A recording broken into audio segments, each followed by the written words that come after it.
Hola, buenas tardes. Aquí, desde bajo del sol, entre medio de los árboles, quiero tocar un tema que creo que es importante para estos tiempos que vivimos, que tiene que ver con nuestro origen. Yo alguna vez toqué este tema muy someramente y fue extraordinariamente positivo, incluso para niños huérfanos, que tomaron conciencia y dijeron, wow, tenemos unos ancestros súper potentes. Quiero hablar de el rey mago de Toledo, que se hablaba que ha sido una de las personas más importantes de la tierra, de los más poderosos hombres que hayan existido en la humanidad. De Toledo viene el acero de esta espada.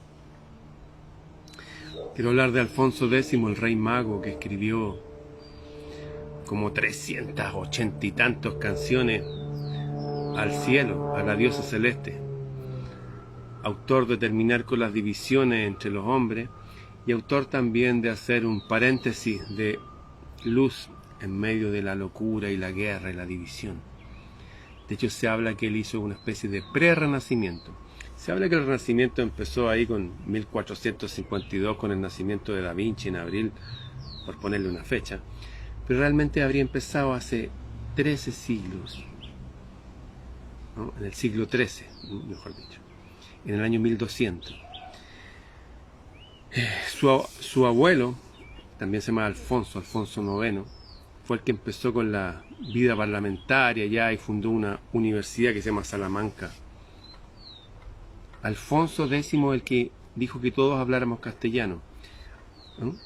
Hasta ese momento se hablaban muchos dialectos, muchos idiomas, árabe y cosas, romances, lenguas distintas. En la iglesia hablaba latín. Él vivió entre intelectuales musulmanes, eso es muy importante.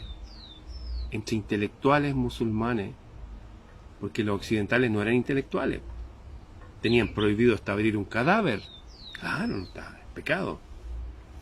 Los musulmanes disectaban cadáveres, veían el ojo, eran expertos en medicina, no tenían ningún drama en aplicar su conciencia a toda la realidad.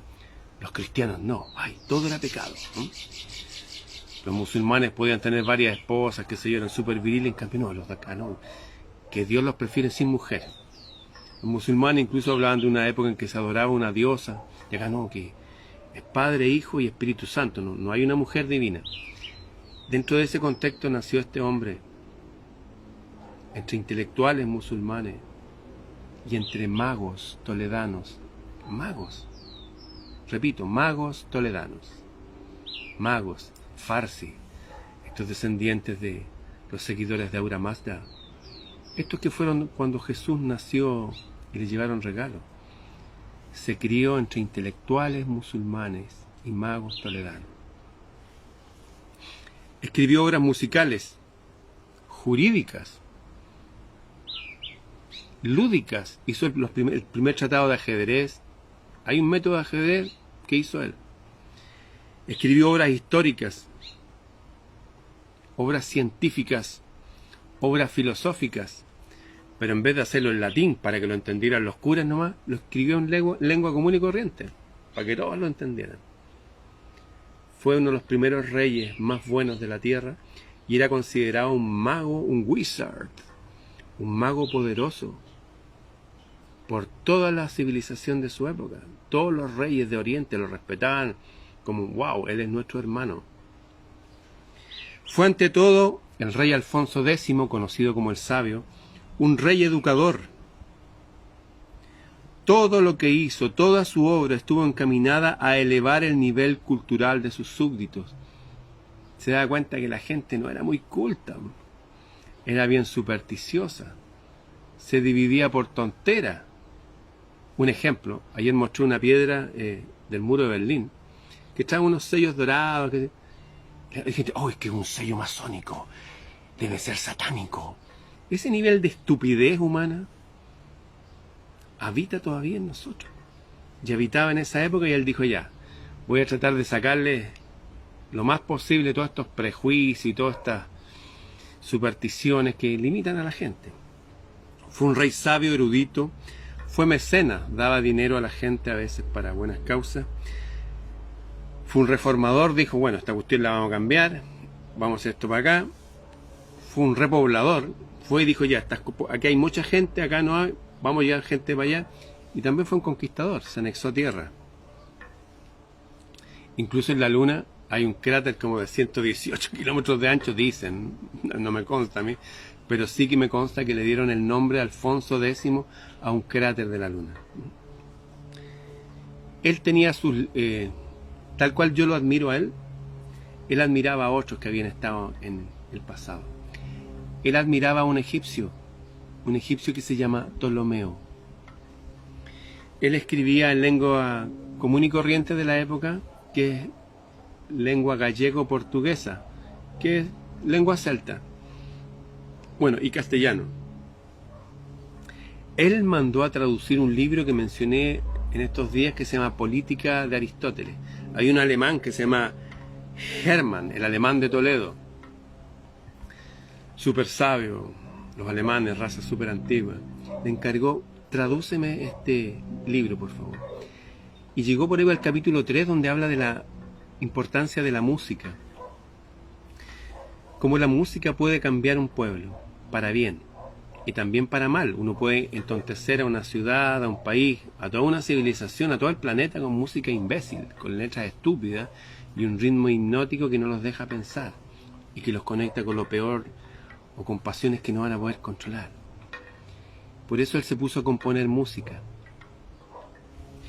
Él era de la tendencia gibelino, tal cual como hay izquierda y derecha, los republicanos y demócratas.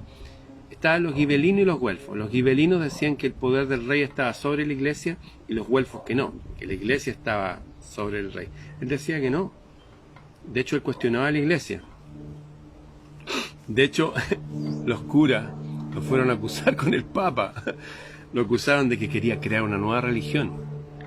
Porque se empezó a dar cuenta que todos los antiguos hablaban de la diosa del cielo. Todos. Y dijo, qué raro, ¿por qué estamos adorando un dios guerrero y que manda a matar personas y que tiene un pueblo elegido? No, dijo, se acabó.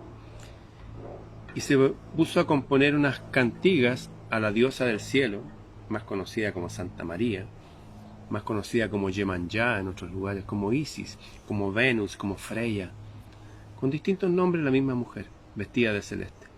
De hecho, mucho hemos seleccionado de su repertorio y lo hacemos en vivo con Janina cuando hacemos nuestros conciertos de música antigua, y se produce algo raro, que la gente se pone a llorar. Llora como algo en el alma, como una memoria antigua, pero como estamos como con amnesia, presentimos algo. El clero lo acusó de crear una nueva religión. Y claro, la iconografía, los dibujos, las letras, efectivamente ponen a la mujer en un lugar preeminente. De hecho, hay solamente una religión en el mundo, una que demoniza a la mujer. Y es el judaísmo original, y de ahí el islam y el cristianismo toman lo mismo, que la mujer es pecadora, que es mala, que tiene que parir con dolor. Esas estupideces mayúsculas las sacó Alfonso X. Alfonso gobernó con absolutismo extremo. Él fue y dijo, se acabó, y todos van a estudiar, y aquí tienen para cantar, y todos van a jugar, pero vamos a cambiar esta sociedad. Se acabó. No más divisiones, hoy que los judíos mataron a Jesús, que los árabes son... No, somos todos hermanos. Eso sí, que trajo a la élite de los judíos, a la élite de los árabes, a la élite de los persas, a la élite de los cristianos, y con la gente más inteligente hizo lo que hizo los antiguos griegos cuando inventaron la democracia de Pericles, por ejemplo. Los más potentes, los hermanos mayores, con estos voy a gobernar. Empezó a gobernar y en contra de los intereses de la iglesia, que siempre era como mantener el intelecto bien bajo, los libros todos en latín. Él no, todo que la gente entendiera todo. Empezó a hacer una enciclopedia, que es una especie de universidad, como había hecho su abuelo, pero escrita, con todos los temas. Estaban todas las plantas, todas las flores, todo lo que existe en la tierra ahí, definido, para que la gente pudiera aprender. La primera enciclopedia. Tuvo un hijo que se llamaba Fernando de la Cerda, que lo tuvo con una mujer celta de pelo rojo. Y él tenía el hijo, el pelo rojo y cortito así, le viene el apellido Cerda. Si usted tiene apellido Cerda, viene del primer hijo amado de Alfonso X. Tuvo un hijo Sancho, que se volvió contra él, otro hijo con otra mujer, que de hecho se volvió güelfo, o sea, con la iglesia contra su papá. Era un Hohenstaufen o Staufen, también los conocían así como los gibelinos, que la iglesia católica no puede tener más poder que las personas más inteligentes dentro de la realeza. No podemos estar guiándonos por dogmas en que se ensalza un dios de la guerra, mezclado supuestamente con el cristianismo. No, se acabó, dijo. Aquí hay una familia celeste. No más Padre, Hijo, Espíritu Santo, no. Padre, Madre, Hijo, como era en la antigüedad, como eran todas las religiones, hasta en Egipto era así. Isis, Osiris, Horus. Él era de la élite, era sobrino del emperador, Federico II, emperador del Sacro Imperio Romano. Federico II, declarado hereje por la iglesia, fue excomulgado su tío. De hecho, Alfonso demandó al clero, a la iglesia, porque él tenía derecho a la corona imperial, él tenía derecho a ser emperador. Venía de familia de gente de guerra, de gente inteligente, y sus frutos hablaban que quería hacer el bien de verdad. E hizo un renacimiento en el 1200, pleno siglo XIII. Bueno, el Papa lo rechazó y fue depuesto de rey por su propio hijo. La iglesia apoyó al hijo, decir, ya, saca a tu papá, nosotros te vamos a ayudar a ser rey. Finalmente todos se volvieron contra él, porque la iglesia, la gente se asustaba, y no, la iglesia es la voz de Dios. Todos se volvieron contra él. ¿Saben menos quién? Un enemigo que tenía él, que había combatido, que era el emir de Marruecos. Dijo, este tipo es bueno, es sabio, es noble, es potente. En fin. Él empezó a desconectarse de la educación religiosa en los colegios de la época de la universidad. Empezó a basarse en los libros de la naturaleza, de Aristóteles, difundidos en árabe. En esa lengua, en esa época la lengua más hablada era el árabe. Mucha gente hablaba árabe, estaban ahí siglos, muchos hablaban árabe. Bueno, y el latín lo entendían muy poco, así que él empezó a decirnos, vamos a usar el castellano. Alfonso fue llamado el rey de las tres religiones. El rey de las tres religiones, de los judíos, de los árabes y de los cristianos. Porque el castellano era la lengua materna de las tres etnias. Todos estaban casados con mujeres castellanas. Un árabe se enamoraba de los castellanos, un vikingo se enamoraba de estas mujeres. En fin.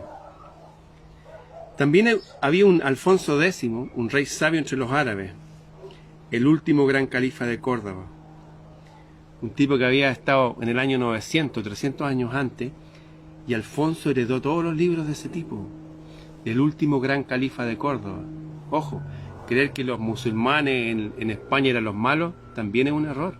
Había gente extraordinaria, mucho mejor que muchos de los presidentes que hay ahora y de los reyes que han habido. El califa Al-Hakam II de Córdoba, y tenía una biblioteca de sabiduría, y él la heredó y la mandó a traducir.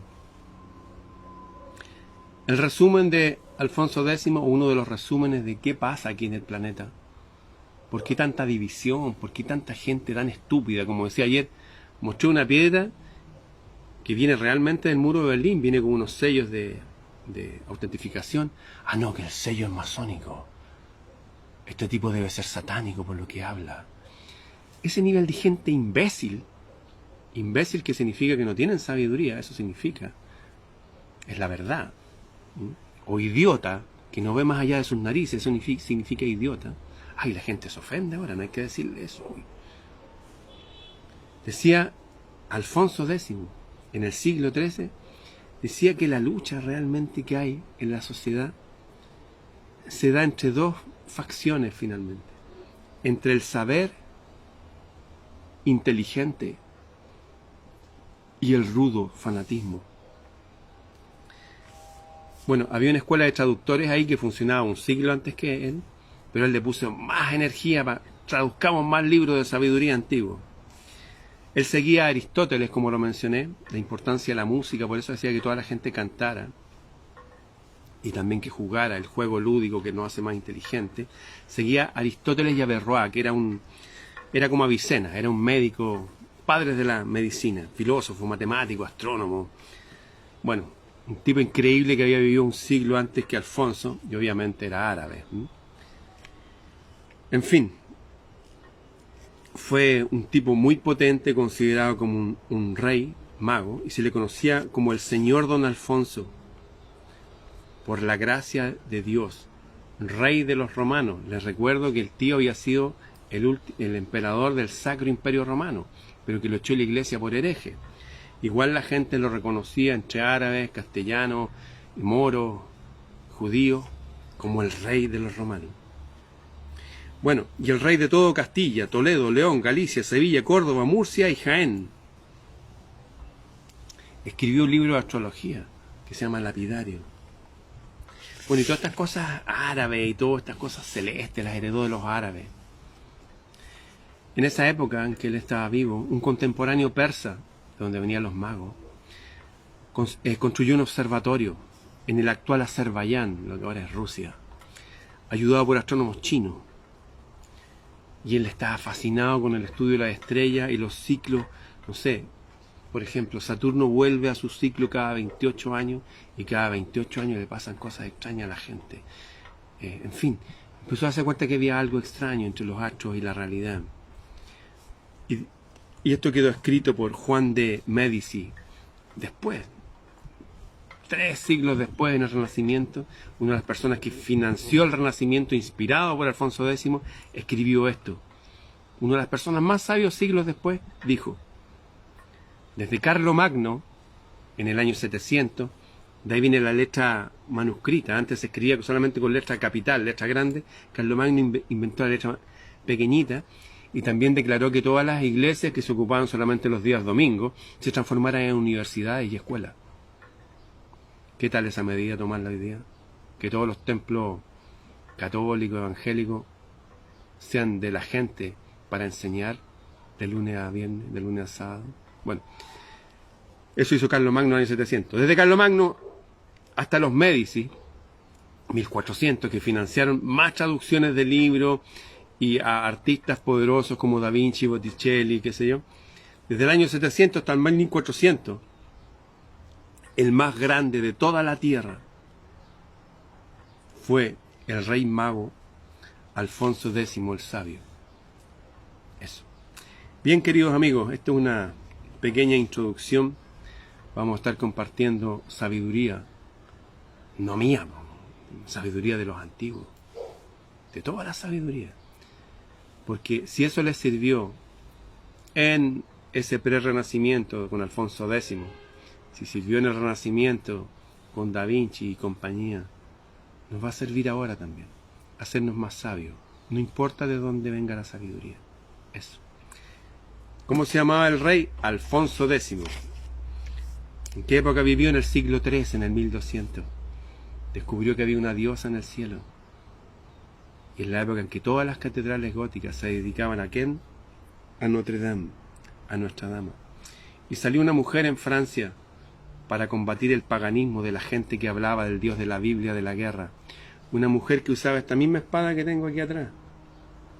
¿Sí? Que dijo esa mujer: hay un templo en tal lado, van a encontrar una iglesia derruida, caben detrás del altar y va a haber una espada que traía estas inscripciones. Esa mujer, Alfonso X, y muchos más, hasta ahora aquí en la tierra, hemos despertado a que hay otra realidad. Como decía aquí, hay una guerra entre la gente sabia e inteligente y la gente ruda y fanática. Dicho en forma más heavy, más profunda, entre los hijos de la luz y los hijos de las tinieblas. La lucha existe. Van a haber armas por aquí dando vuelta para quienes se quieran incorporar. Los que no se incorporen igual van a estar en la lucha, aunque perdiendo, o en el bando equivocado tal vez, porque esto requiere conciencia, requiere hacerse cargo de nosotros mismos, requiere pensar, requiere amar, requiere cuidar la naturaleza, nuestra naturaleza, el reconocimiento de ella. No somos hijos de lo incógnito, no somos basura creada por un Dios vengativo con su poder elegido. Somos algo súper potente. Claro, en estado embrionario, obviamente, pero eso somos. Y lo vamos a despertar. Más y más. Bien, Alfonso X el Sabio, el Rey, subí todas las cantigas de Santa María a mi sitio de Telegram. Eso. Y los que quieran aprender más de estos temas, me pueden escribir a freireramon@gmail.com. Nos vemos a la noche con el Dr. Files en nuestros encuentros en Mercurio, desde Alemania.